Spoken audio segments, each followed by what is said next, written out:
伫嘉义民雄的国家广播文物馆，最近邀请在地歌戏演员做讲师，来教时代安怎用广播方式唱歌戏，让时代体验到广播的趣味。迄只帮我送批的影，可能是过去到美国去。摕着口碑稿来练习讲话的腔口，趣味的内容，互来上课的时代，大家是笑甲真欢喜。嘉义县民雄乡的国家广播文物馆举办课程，让时代体验广播歌戏。把它结合在广播文物馆里面的话，事实上他们也可以除了可以回味以外，尤其是这种声调的训练跟广播口才其实是蛮搭的。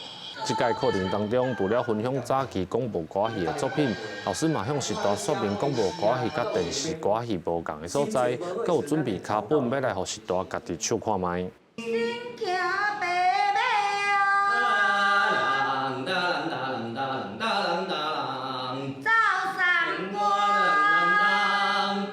有的时候我们在讲这些，好像是比较那个无啥正卡对吧？啊，不过还好啦，可加在那个念袂出来。我们今天在分享王宝钏薛平贵不同年代的这个故事分享。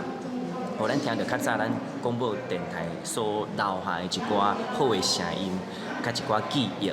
上课的时代表示，广播歌戏因为拢是靠声来放送，所以口碑的内容佮有声音的感情，颠倒真做上重要的部分。而且佮会当录家己唱的歌戏，实在是感觉真心实。